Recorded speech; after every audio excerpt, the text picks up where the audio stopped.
New Hampshire. The New Hampshire is a state in the New England region of the northeastern United States. It is bordered by Massachusetts to the south, Vermont to the west, Maine to the Gulf of Maine to the east, and the Canadian province of Quebec to the north. Of the 50 US states, New Hampshire is the fifth smallest by area and 10th least populous, with slightly more than 1.3 million residents.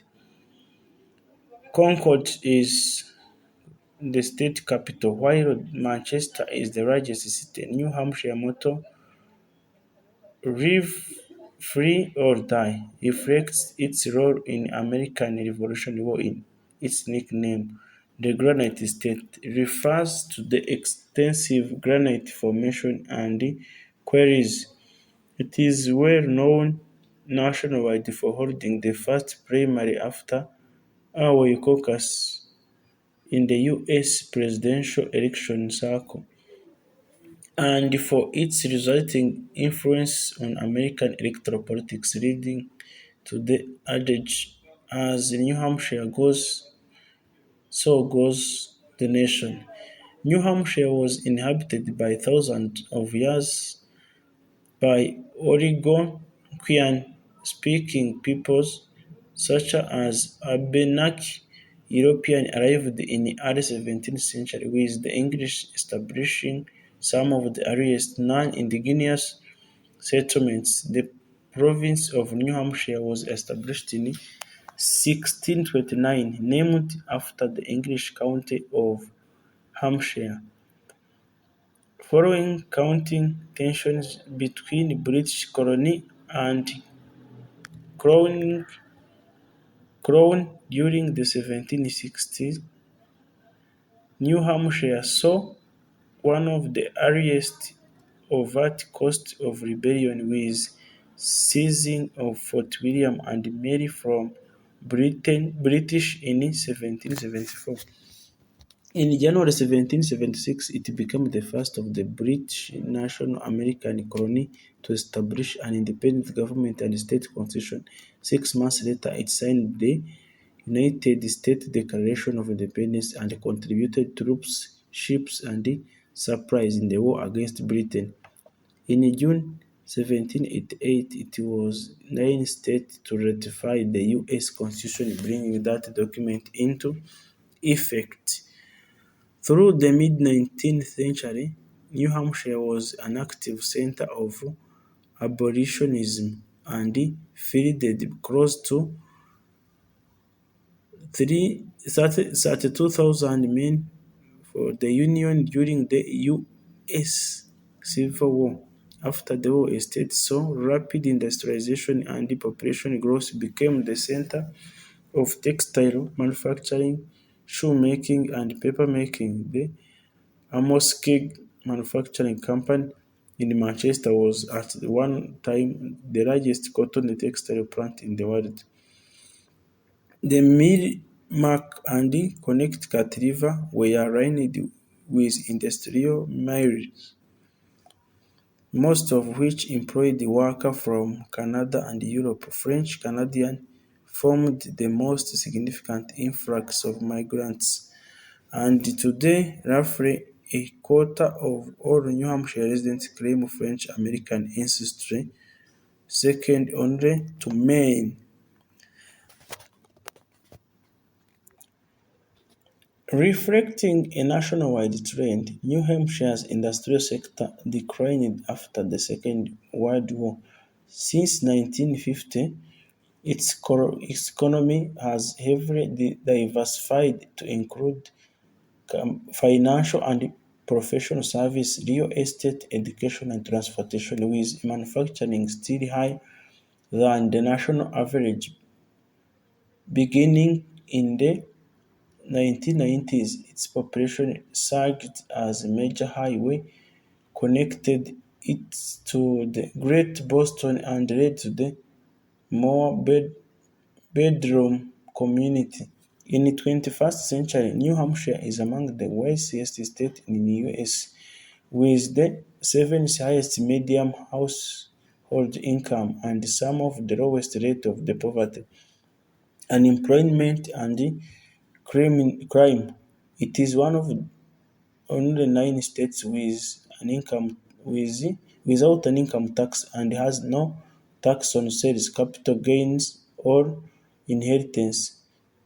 Consequently, its overall tax burden is lowest in the US after Florida. New Hampshire ranks among the top 10 states in metrics such as governance, healthcare, social economic opportunity, and fiscal stability. With its mountainous and heavily forested terrain, New Hampshire has a growing tourist sector centered on outdoor recreation.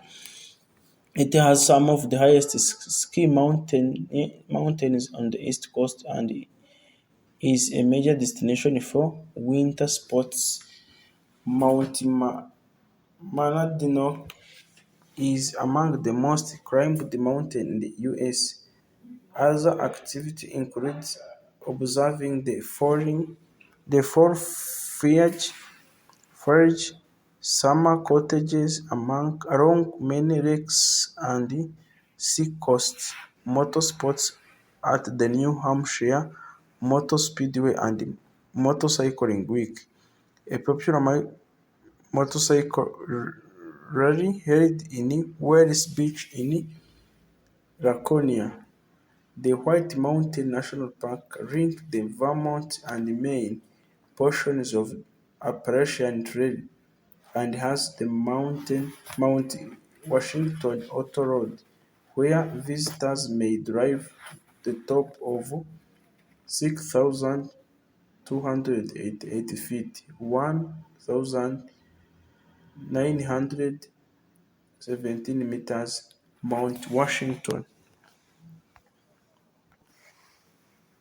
New Hampshire is known for small, picturesque towns, abundant wildlife, large stretches of wilderness.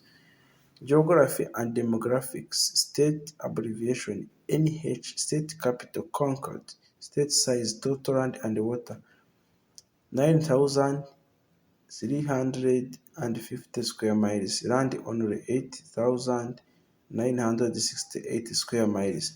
Number of counties 10. Time zone Eastern Time Zone. Bordering state Maine, Massachusetts, Vermont. Highest point Mount Washington 6,288 feet. National parks none. State population as of 2020 1,377,529. State population density 153.6 people per square mile. Area codes 603.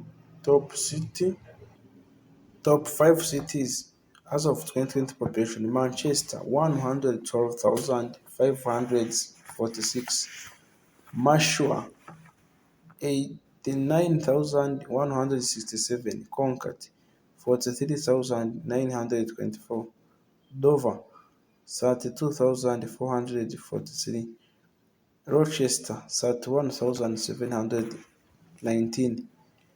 Government and legislature.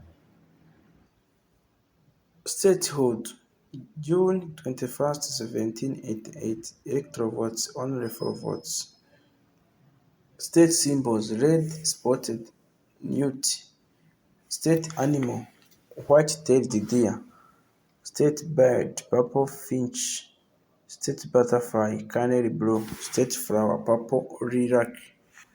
State freshwater game fish brook trout. State fruit pumpkin. State game smoky quiz. State insect ladybug. State mineral beryl. State motto live free or die. State nickname Granite State. State rock granite. State saltwater game fish. Striped bass. State song Old New Hampshire.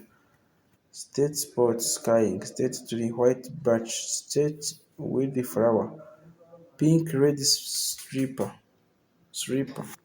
Sports teams. Major sports teams none. NCAA Division I schools. Dartmouth College, State of New Hampshire. Popular tourist attractions: Castle in Cloud Wedding Venue in Morton Bluff, New Hampshire; Cannon Mountain Peak in Lebanon, New Hampshire; Canobie Lake Park Amusement Park in Salem, New Hampshire; Canoway Scenic Railroad Heritage Railroad in North Conway, New Hampshire; From George in Franconia, New Hampshire; Franconia Notch State Park in Franconia, New Hampshire; Kancamague Highway through the White Mountain National Park in northern New Hampshire; Lake Winnipesaukee Lake in central New Hampshire; Loon Mountain in Lincoln, New Hampshire; Lost River Gorge Peak in North Woodstock, New Hampshire; Mount Sunapee Ski Area in Newbury, New Hampshire; Mount Nadinock Mountain in southern New Hampshire; Mount Washington, highest mountain peak in northeast United States, located in Caucus County, New Hampshire; Mount Washington Observatory Weather Discovery Center Observatory in North Conway, New Hampshire; Pat's Peak Ski Resort in Anika, New Hampshire; Storyland Theme Park in Barton, New Hampshire; Tuckman Ravine in White Mountains of New Hampshire; Water Country Water Park in Portsmouth, New Hampshire; White Mountain National Park in Lincoln, New Hampshire. Popular iconic New Hampshire food.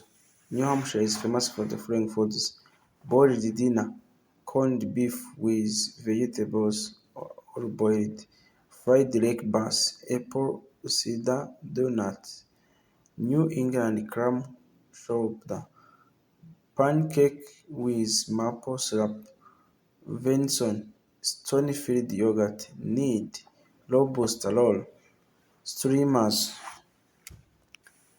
Famous people born in New Hampshire: Nobel Prize winner George H. Whipper, Physiology or Medicine, 1934. United States President Franklin Pierce, 17th President. Famous actor and actress Wilson Beth, Mandy Moore, Sarah Silverman. Famous singer Sherry Krauser, Ronnie James Dio, Leila Montaigne. New Hampshire's fun facts: New Hampshire was named by Captain John Mason after southern English county of Hampshire. The first free public library supported by taxation in the United States was founded on April 9, 1833 in Petersburg, New Hampshire. The record for the highest wind speed over the land in the United States was recorded at Mount Washington at April 12, 1934. The wind gust clocked in at 231 miles per hour. This is also the second highest wind speed over land recorded in the world.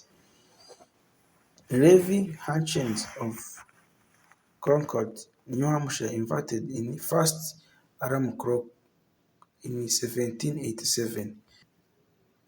It only rang at 4 a.m., the time he needed to wake up for his job. New Hampshire still uses the original state constitution ratified in 1784.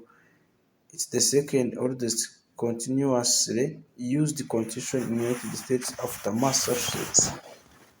For each presidential election cycle, New Hampshire holds the first primary election in the United States. New Hampshire state law stipulates that the primary shall be on the second Tuesday in March. though the Secretary of State can change the date to ensure that the New Hampshire primary will occur at least 7 days before any other state holds a similar election. New Hampshire is the only state in the United States that does not require adults to wear seat belts in their car while traveling. Not coincidentally, New Hampshire has the lowest seat belt usage at any state in 2010. New Hampshire is the only state that saw the formal conclusion of foreign war in 1905. Portsmouth was the scene of a treaty ending the Russo-Japanese War. New Hampshire was the first state to offer a lottery in the 20th century. United States in 1964.